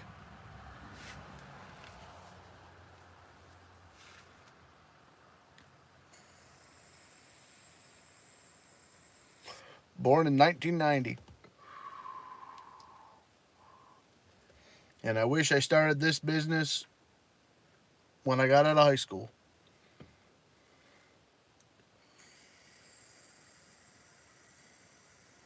I don't think I would have been as successful, though. Not saying that I have been successful. I have been. The Lord has blessed me beyond. I mean, I've been able to do what I want to do every single day for 2 years now. Every single day. I'm here talking to you guys 91 minutes into this. And I've got 46 people apparently watching me. So the good Lord has got me to this stage. The good Lord and a great woman. I tell you what, I would have never, ever been able to do this without my wife's support. And she supports me fully with it. Yeah, and the Lord just keeps, I get pounding on myself, and I've got to have, $400 for this tractor a month and $400 for the last tractor that I traded in for the in-laws because that wasn't paid off. So that's $800 a month just in tractor payments that I have. And then $500 on a truck for insurance. And then $260 on my tree insurance. And I look at it like, okay, well, the money I have right now gets me through to December and I'm stressing over that. But you know what? I shouldn't. I don't need to stress about it.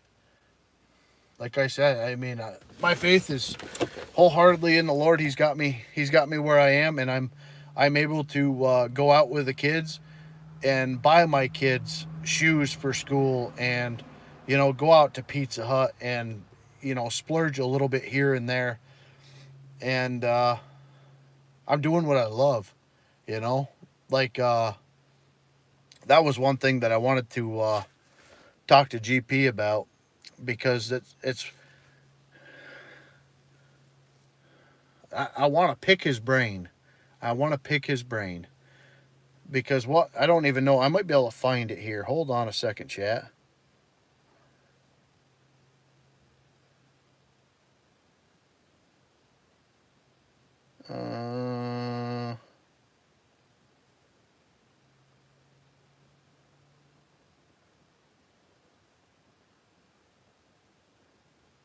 Hold on.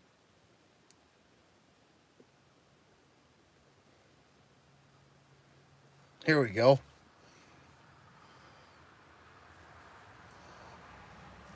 Okay, he says here, took me 5 years before I even felt like I was making anything. Okay, this was right when Dan came in. He says, but I don't spend squat on myself really, just my family and my business. I don't do crap for myself per se. Okay, so the way I look at it is when I was logging for, the logging outfit that I was logging for, I was taking my 800, 1,000, whatever it was, that I paid in, on taxes. I'm not gonna disclose that so much, but whatever he said that I made, and I made on the books, and I would take that money and I would go out and buy sockets. I'd buy wrenches. I'd buy CBs. I'd buy CB antennas. That's one job. Oh my gosh, the CB antennas and springs for the CB antennas. That skidder, I almost bet I went through 2 to 3 a week at some points. But that's what I wanted to spend my money on. When we were down on the buncher, or the slasher went down, we were out there cutting with saws. I had my own personal saw out there, and I was cutting, and I was loving it.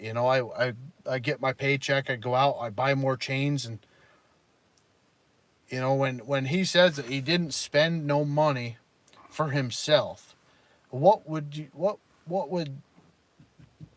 I'm building this. This is what I want to do.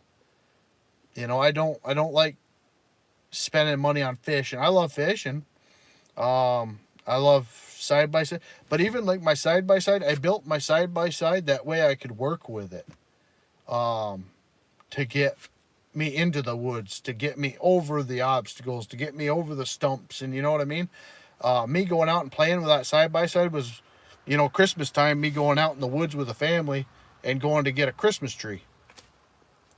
So, I guess I am making money because I am able to upgrade my equipment. I'm able to buy a new 500i when I need one, or a 372, or a 390, or a conveyor, or chains for the processor or something like that. So I guess it all depends on how you look at it. I enjoy putting money into things that make me money, and things that make my job easier. Hence the reason why I upgraded my tractor. Not so much that I had to, but that I needed to save that transmission, for one thing, but also to keep it producing, or to produce more per hour than the other tractor, So I don't know. I don't know what I would buy. Probably guns. If I was going to splurge on something that wasn't more or less to make me money. I mean, I chew tobacco. I freaking buy vapes and stuff like that, but I don't really, I guess video game here and there. I might have bought one video game or something like that this year. But yeah, I don't really have any other reason to spend money except for to try to get more productivity out of my operation here, I guess.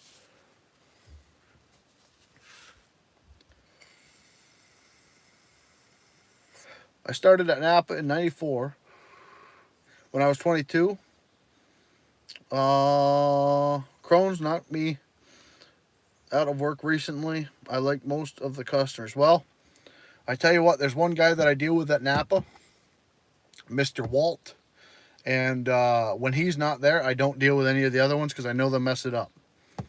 So that means something to the guy on the other side of the camera, Mr. Todd.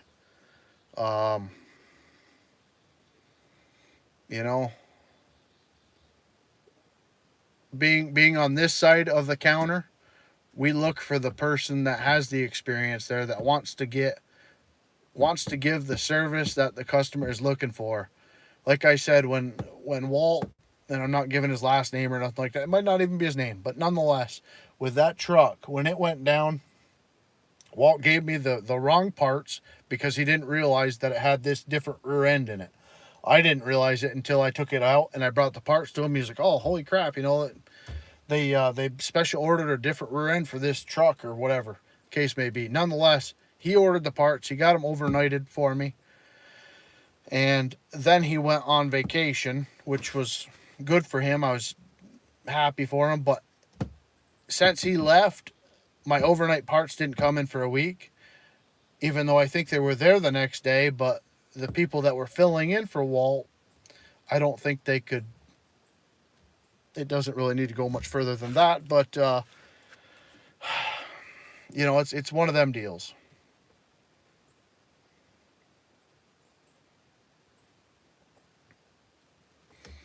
So it's nice to have people, Todd, there that know what the heck is going on. And when you tell them you got an old S10 and you need, a radiator cap, they don't point you to the Audi section like a lot of these guys do. So, nonetheless, we do appreciate it, buddy. And customer loyalty, that right there is 100% of it to me. When I got burnt from Napa and United, and I went to Charlie Boys. Well, Charlie Boys, they had the parts, they had them in stock. I brought them home, they fit, everything else. I went to this other place, they had one in stock, they sold it to me, it was bent. I brought it. It's just, I'm finding out the game more or less when it comes to this. Now I know what my older boss, when he said just go out and get the parts wherever you can find them. I said, well, where do you want me to go? He says, we don't have any places around here. And he was in a completely different area than where I was. When I drove to work, it was an hour and a half for me to get to work. And then, some of the jobs were an hour and a half from there. So I was 3 hours away from home a lot of times. But I still had to go to his house, get the truck filled up, drive the truck home, to drive the truck back to his house in the morning, fill it up, and then go out to the woods. So that was why I started what I'm doing, because it just, it was 6 hours out of my day just in travel time, even though I loved what I did.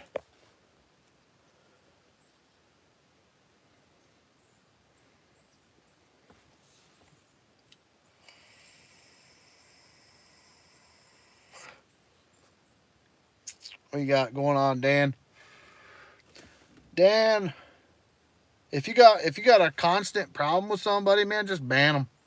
I fully support your decision. Don't worry about that.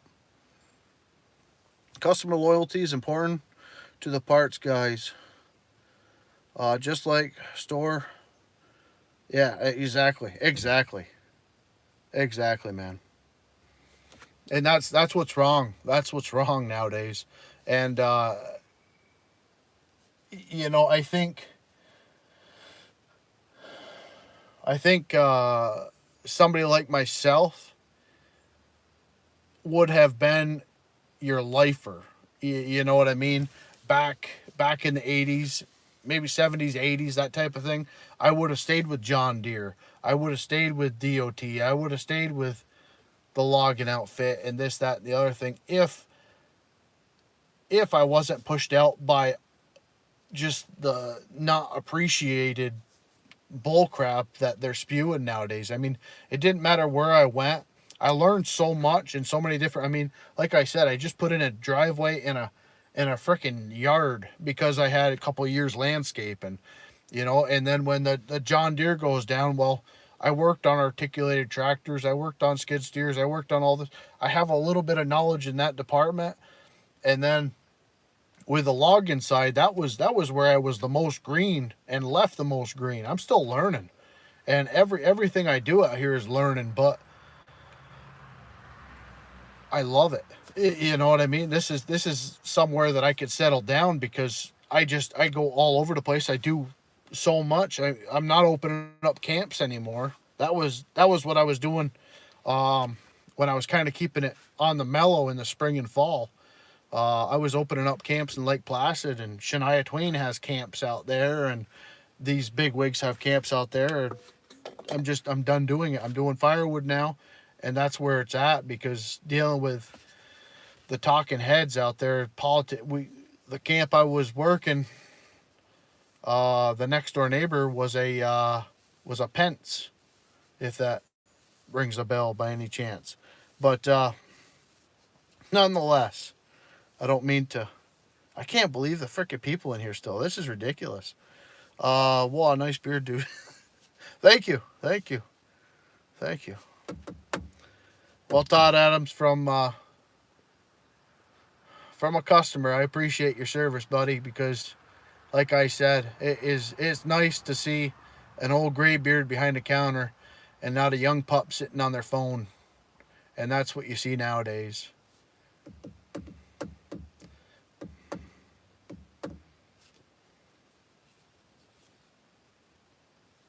That's what I mean, Todd. You know, I appreciate that, and that's what I look for. That's why I dealt with AutoZone for years, because we had an old graybeard behind the counter. If you told him you were working on a 377 Ford, he just yeah, that's got the, and he'd elaborate on what you were telling him, like he's been through it a time or two, and I mean, it's just nice. It's nice. Nowadays, you go to like an AutoZone or something like that, and they're looking at you, and you tell them, I need a,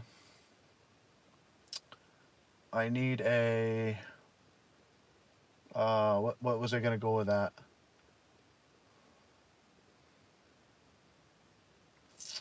Shoot. Okay, I need a windshield wiper for a 2010 Tundra, right?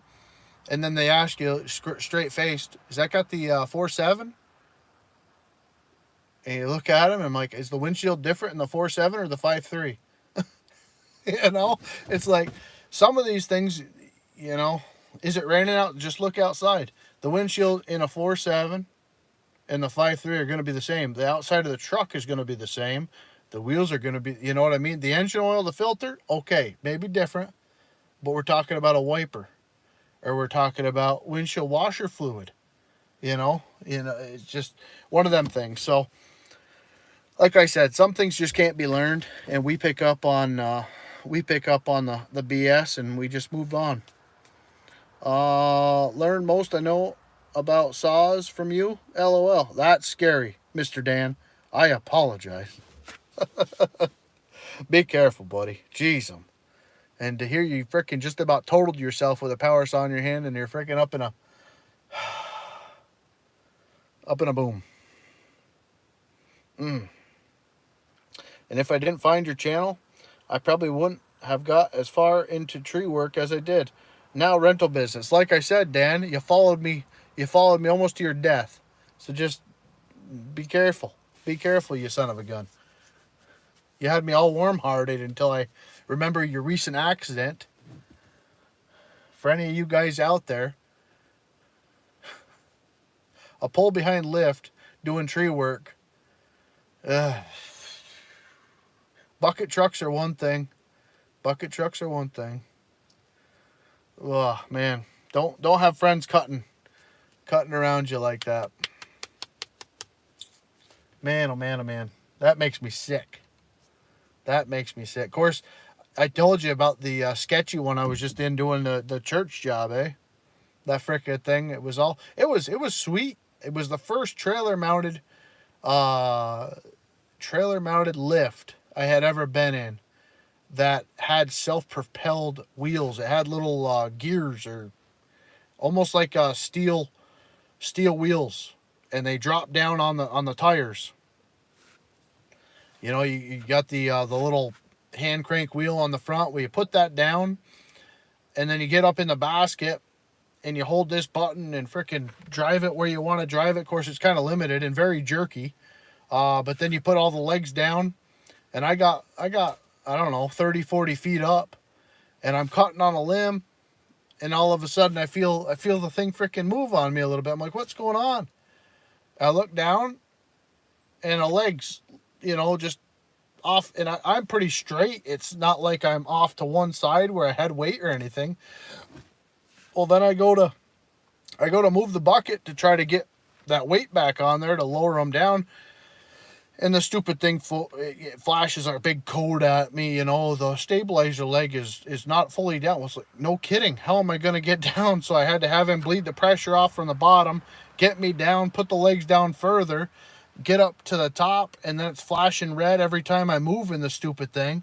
I'm like, okay. So I put the rope up, probably 50 foot, and I brought a big shackle with me, and I put the shackle around the rope.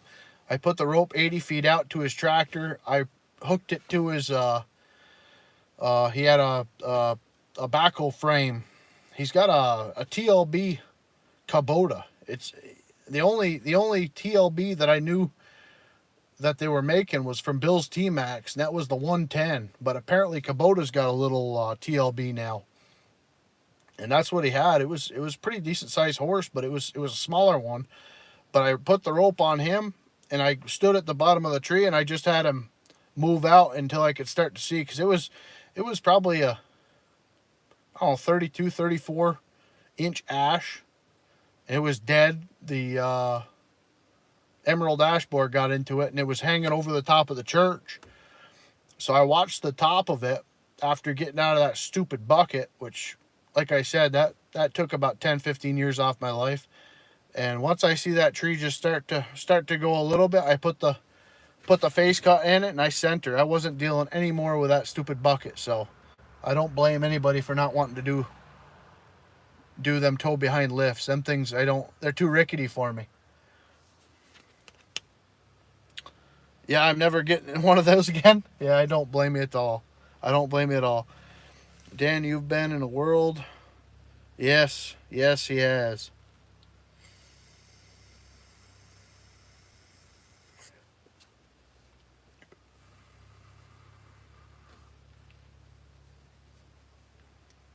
Paper catalogs, man. I tell you what, I almost bought an old Chilton. I was just out at the church. We had a security meeting, and I went out and talked to the old pastor. He's got an old shop. He would be one heck of a guy to make a video on. I tell you that. Amazing, amazing man. And he's got stainless bolts from 1/4 inch to freaking 1.5 inches. He's got them all categorized, and he's got his battery terminals and all of his brass fittings, and it's so cool. He's got a homemade tractor that he made out of I think it was a deuce and a half. He built it by hand from scratch.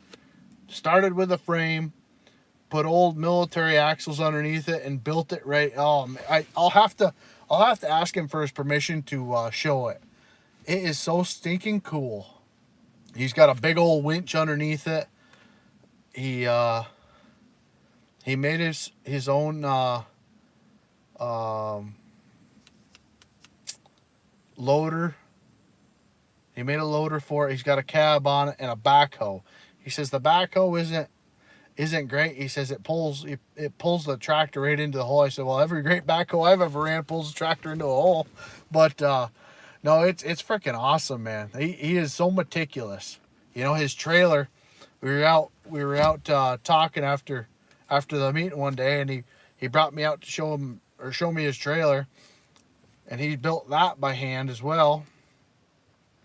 And he's got hydraulic deck on it, so he can move the axles forward, drop the deck, lift the tongue right up in the air, do all this.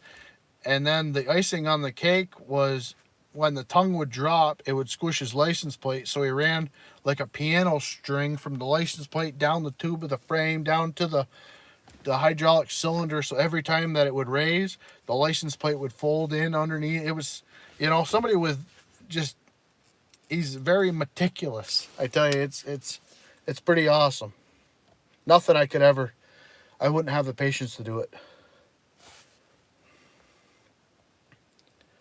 But yeah, paper catalog. See, we got into Chilton. I just got into talking about Chilton magazines, and now yes, paper catalogs. No, I still use them. Was trimming a tree, and my ground guy attempted to cut his first tree against my instructions, and he landed it on my... Why do you got to do that, Dan?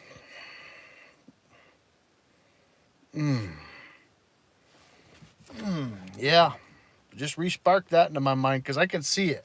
I have seen too much of that crap happen. Why the heck? Oh. I would have hit all the chainsaws, like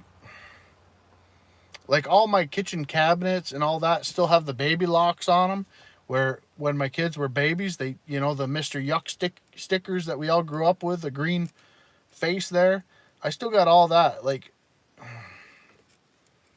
Against your instructions, he decided to cut the tree on the side of the bucket. Or boom. Mm-hmm.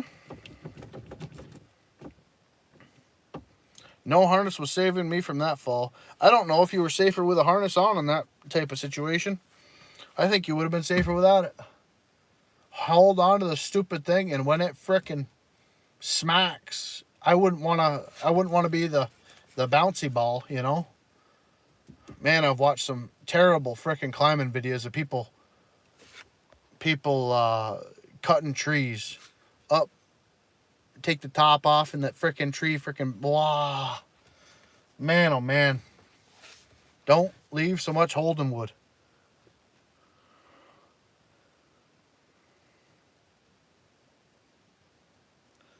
RSD, I feel like I'm carrying on an old conversation with an old friend. I'm glad that somebody like you is on here. Hey, buddy, that's what every Sunday, that's what I'm looking for. When I can talk and you guys can talk, that's what this is about. You know, I don't mind going on for an hour like this. I love it. I love it.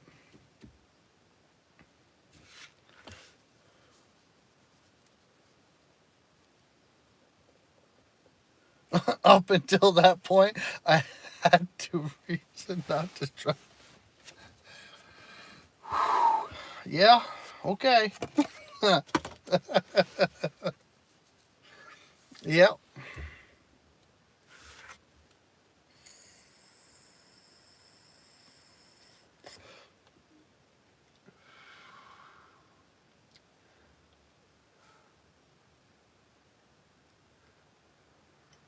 Yeah, I don't know. I think them are the people that kind of make you stronger as a human.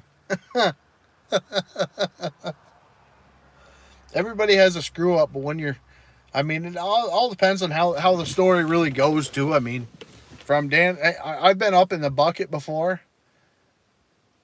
I've got videos on here. You guys want to see a freaking doozy, and it's not from, yeah, it's not from my perspective. Well, it is from my perspective. There's a video of me cutting I think it was a poplar. It was either a poplar or a maple. And I was up probably 50, 60 feet up in a bucket truck. And I had this poplar in my hand, and it was either a poplar or maple. Like I said, I was in a maple grove. They were doing maple syrup, and I had it in my hand. And the only guy out of 20 that had the ambition to go underneath me with a chainsaw just so happened to be a 350, not lying to you, 350 plus fella that had a hard time walking 10, 12 feet without getting out of breath. He just, he had gout real bad. God bless him, he grabbed the saw. He went underneath, put a face cut in just like I wanted to, and then I told him it was probably 1824. I know that's broad, but nonetheless, he put the face cut in it, and I had the tree, like I said, and what I wanted to do was controllably throw it because I had a highway behind me. And he got underneath me, and when I was in the bucket, they couldn't understand me.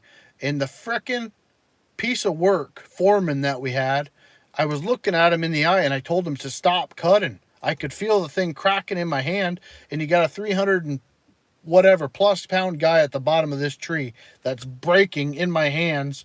I didn't want it landing on him. And I'm telling him to stop cutting. They couldn't hear me, whatever. And I threw that frickin' tree as hard as I could out of that bucket. And luckily it went where it needed to go. But I think that was the day that I said, I'm done. I'm done with the state of New York. I'm done working here. Because that was the most dangerous thing they ever had me do. I was just fine up there.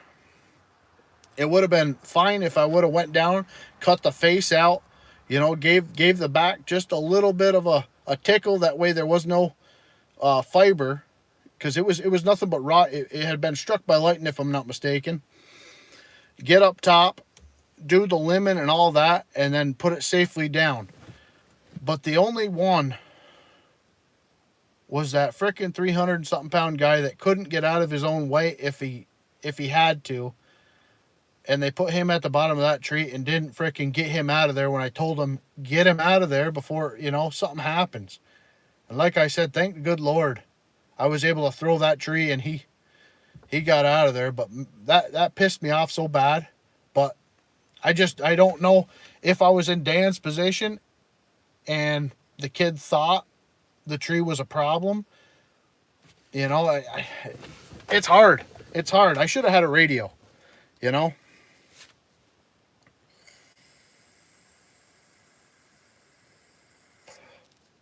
But I don't know. No, it didn't crash. Son of a gun. No, it didn't lock up. I freaking just hold on one second. Let me did it again. It's called tree fail that could have been deadly. Like I said, and maybe I'll put it in a post or something like that. So anybody here that's still here, check out my posts after I get done, because I got to wrap this up. I don't have a charger, and we went through 80% of my battery already. This is crazy. 2 hours. Holy cow, you guys. But yeah, it's 2 or 3 traffic cones and a shadow of me in the bucket. But if you watch it, I don't know.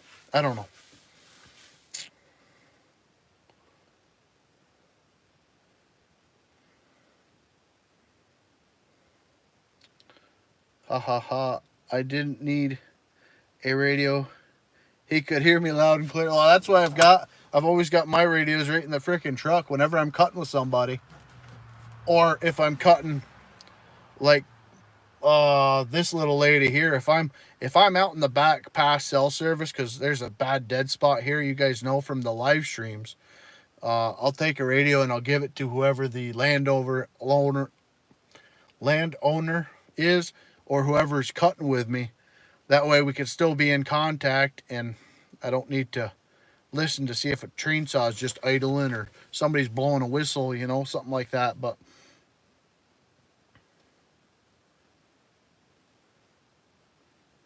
that's longer than my phone last year. This thing's been all right. I think this is a 10 or 11 maybe. But I'm going to wrap it up there, guys. God bless y'all. Like I said, if you put yourself in my position in that video and you watch it kind of the way things go, that is the state in a nutshell. It pisses me. I am so pissed right now just thinking about how stupid that was. How stupid that was. So, like I said, I'll get home. I'll make a post with that video, and I'll turn the monetization rate off, so there should be no commercials on it, because I don't care about the monetization. I want you to see how stupid it was, and you can fast forward through it. But nonetheless, guys, God bless y'all. Thank you so much for a wonderful Sunday live stream. This was fun. I'm so glad to have people to come in here and shoot the crow with a little bit. So, God bless y'all. We'll see you next time.